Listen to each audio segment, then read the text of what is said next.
Staycation tentang lingkungan hidup. Kita akan berjumpa dengan para pakar-pakar yang hebat tentang lingkungan hidup. Ada dari praktisi, ada Mbak Quina dan juga ada Romo Ferry. Beliau adalah pendiri EcoCamp yang nanti profilnya akan saya bacakan. Mari kita beri tepuk tangan yang meriah dulu untuk keduanya. Mbak Quina dan Romo Ferry berkenan maju ke depan. Luar biasa. Gimana? Masih awet muda semua ya? Ini teman-teman, kalau kita memberikan more attention untuk lingkungan hidup kita, efeknya apa? Acaranya, saya bacakan profil Mbak Quina ya.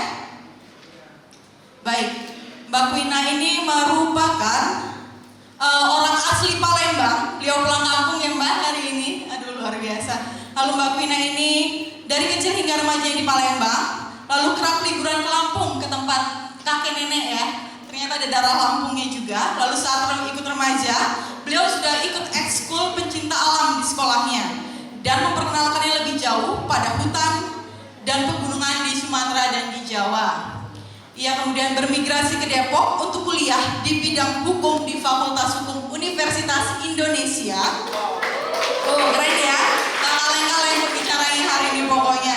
Lalu sekalipun mengambil perminatan hukum internasional, Mbak Quina juga tetap mengambil semua kesempatan yang ada untuk mendalami hukum lingkungan dan membawanya melanjutkan S2 di bidang lingkungan juga di Portland, Oregon. Tahu nggak Portland di mana?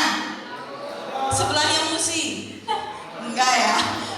Baik, jadi beliau mendapatkan beasiswa Fulbright S2 di Portland, Oregon, dan juga beliau saat ini sebagai pengacara lingkungan yang sudah berpengalaman selama kurang lebih 11 tahun sejak 2012. Dan pekerjaan inilah yang membawa Mbak Quina berkenalan dan berbagai komunitas dan isu lingkungan yang kemudian menginspirasi Mbak Quina dalam mengambil tindakan-tindakan individu maupun berpartisipasi dalam aspirasi kolektif untuk hidup lebih selaras dengan alam dan lebih adil dalam membebankan dampak lingkungan yang harus ditanggung pihak lain. Mbak Quina juga bercita-cita hidup dalam komunitas swadaya, memproduksi sebagian pangan dan listriknya sendiri dengan cara yang bertanggung jawab, lalu mengolah residunya secara mandiri. Ia berharap dapat terus tumbuh menjadi individu yang tangguh, toleran, dan solider dalam menghadapi masa depan yang penuh tantangan dan bahaya perubahan di lingkungan. Baik teman-teman, tanpa berlama-lama, mari kita berikan sambutan kepada Mbak Quina sekali lagi ya. Mari kita berikan sambutan.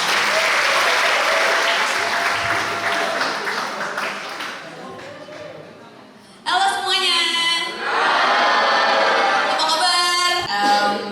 Dan ini mungkin aku sedikit cerita perkenalan aku dengan isu lingkungan. Jadi itu seperti yang tadi udah diceritain, aku emang anak pecinta alam. Jadi mungkin I come from a place of privilege dan exposure aku dengan alam itu lebih banyak kayak perspektif urbannya. Di sini ada nggak yang anak pecinta alam juga? Oke, yang suka naik Mister Jawa, Jogja, oh Merapi Merbabu. Oke, ya, jadi itulah yang sebetulnya awalnya membawa saya ke aku tuh waktu kuliah tuh pengen spesialisasi apa sih, dan kebetulan pas kuliah emang juga banyak lebih banyak main karena pas di Jawa jadi tempat mainnya kebetulan lebih banyak daripada di Sumatera yang kebetulan saya lahir dan besar di Palembang dan nggak begitu banyak outdoornya. Pas di Jawa jadinya lebih banyak bisa main. Dan kebetulan juga tuh saya dari SMA sebetulnya tuh lebih suka sains daripada ilmu sosial. Kebetulan hukum lingkungan itu memadukan keduanya, dan sampai sekarang juga saya tuh masih suka banget aktivitas-aktivitas di outdoor karena emang menurut saya ada banyak banget hal-hal di alam luar situ yang gak habis-habis kalau dikulik. Misalnya kayak gimana sih burung berperilaku pada saat mau kawin gitu kan, itu tuh gak habis-habis karena jenis burung tuh ada banyak banget. Jadi bener-bener tawa ya. Jadi harus dipindahkan ke sesi sebelah. Jadi itulah sebenarnya sedikit cerita, tapi in terms of karir dan in terms of kehidupan secara umum salah satu hal yang saya observe itu ada banyak banget chance di semesta ini yang bakalan menentukan pathway hidup kita.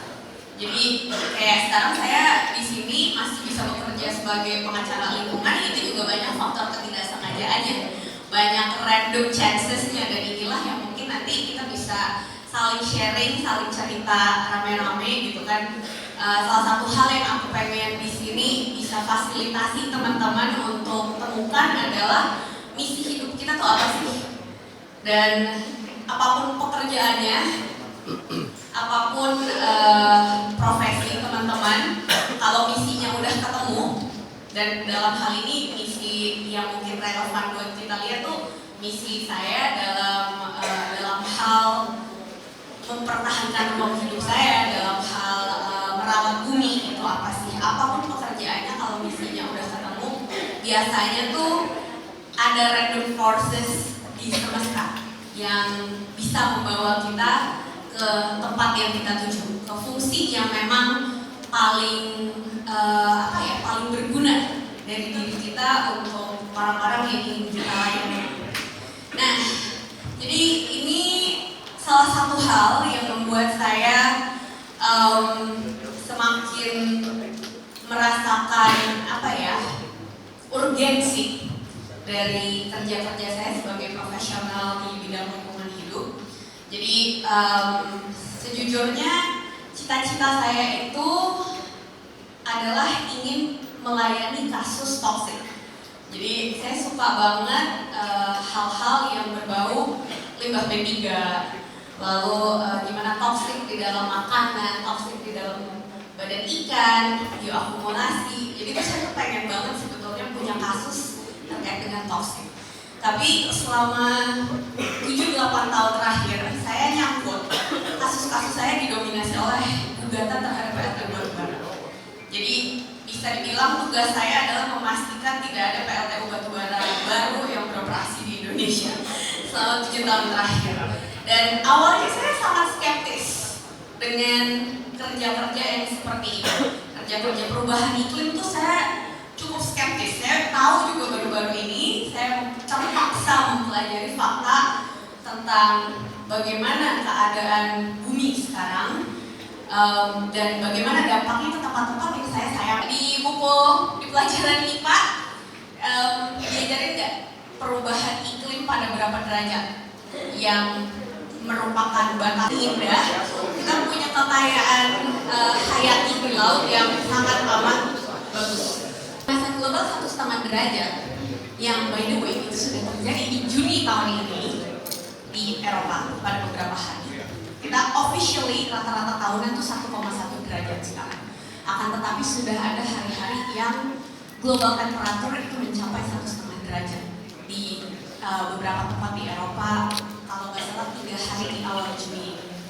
Jadi it really bikin aku takut karena aku merasa waktu kita tuh terbatas untuk betul-betul mendorong perubahan yang diperlukan untuk menjaga bumi tetap dalam suhu yang mampu menyediakan iklim yang aman. Dan trajektori dari tindakan-tindakan dan kebijakan di seluruh dunia sekarang tuh ternyata akan membawa kita ke 3-4 derajat, 2-4 derajat, sorry. Dan itu artinya sebagian besar terumbu karang akan hilang.